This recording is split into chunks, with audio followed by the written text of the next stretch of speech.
Interview Alissa Sallah and her new comic Weeaboo, Fandom Backlash and Growing Up in Anime. Alissa Sallah is a writer and artist with comics, illustration, and animation to her name, and her latest release is Weeaboo, available on November 17 from Uni Press.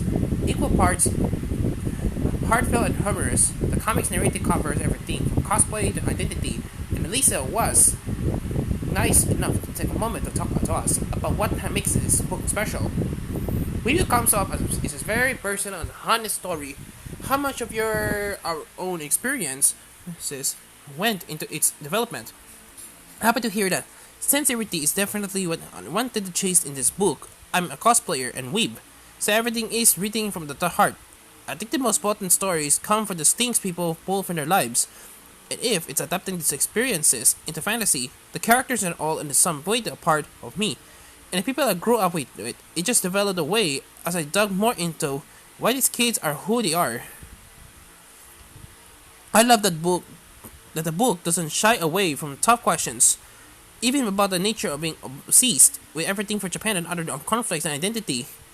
Did you ever find yourself facing backlash or having to question your own interests over the years? How did it shape how you approach your hobbies? Totally, I feel like backlash against who you or us as is a part of the adolescence. The kids growing up who define any roles or categories the place in the experience, while backlash can often be from the place of honoring of bullying. It isn't always a bad thing. Sometimes clashing other people's ideas can be a needed part of growth. It forces you a needed part of growth. It forces you to reflect on yourself and view your actions or who you are from another perspective. How people respond to backlash is here. I wanted to take the focus. Part of growing up for me personally was learning to embrace who I am, even when faced with the objections of others, finding the confidence to wear a big, dramatic costume in public. Even while the people of your Stephen Western town look at you and cheer is just one small step forward for personal freedom, but sometimes another, but equally important step is listening to the grievance from people you care about, and being able to confront where you might be ignorant. I guess that's why they're tough questions, because the answer isn't the same for everything. Weibo has a lovely mix of your own style and sequences that mimic shoujo manga anime.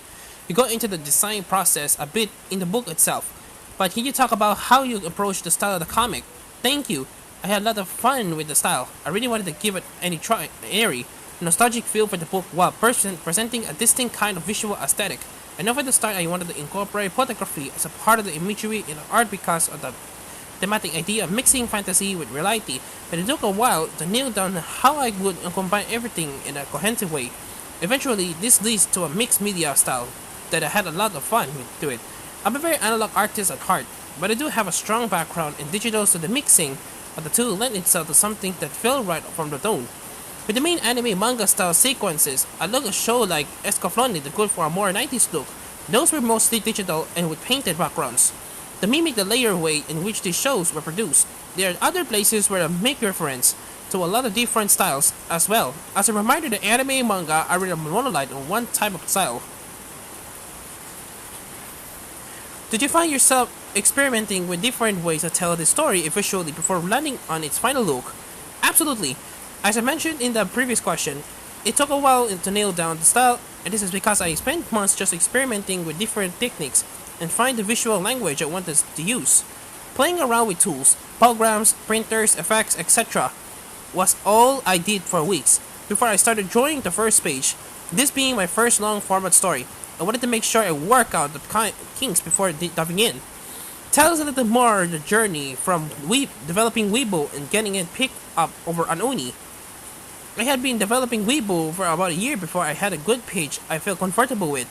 I had gone through a few iterations of this page, showing it to studio mates and editing it over and over again. We worked at the first 20 pages about 3 times. At least, once I had everything ready, I sent it around to a few different publishers, who I made connections before, but in the end, it ended up fitting with Uni the best. Comics publishing is a long journey for first-timers. Back to the fandom that started all this. What first made you fall in love with anime, manga, and cosplay? Did one particular interest come before the other? My introduction is probably a very familiar story to many people who grew up at the same time as me. In the early 2000s, like many other kids at the time, I would watch Yu-Gi-Oh! And Pokemon on Saturday morning cartoons. I would get super involved with the gaming aspects for these shows. Have a duels with friends.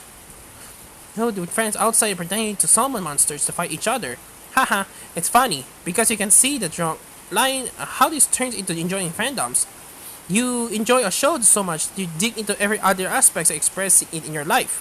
Pretending to be Naruto ninjas, drawing up new Pokemon in art class, and crowding around a playground duel eventually turns into things like cosplaying, joining online communities, and going to gaming tournaments. I think the passion is always there. What we can call fandom is just a subscription for it on a larger scale. What have you been watching, reading, and enjoying lately? Lately, I finally been reading the Initial D manga, which is so awesome as a piece of car fanatic indulgence and stunning craftsmanship. From the artistry of the races to the down to the earth, heartfelt character drama. I'm gleeful following each new volume on Golden Kamuy, and I just watched Evangelion 3.0 plus 1.0, which feels like both the end of the era for a piece of media and the start of a new one for the people who grew up with it. Something akin to a graduation. Are there any current or upcoming readers too? I always have something in the works for the future, but currently I welcome people to check out Bonfire Comics, the anthology series I'm a part of, which is short stories and illustrations each year under a different theme. So if you're interested in my short form work, you can find it there. I did the cover art, interior inserts, and the animated training for the newest collection titled Stratos. It will be printing an exciting expanded edition of it next year. The website is onefirecomics.com, or you can just find me making cosplay and art on my Twitter and Instagram handle at Sallah. We'd like to thank Alissa for taking the time to answer our questions. Weeaboo will be available on comic shops and bookstores on November 17.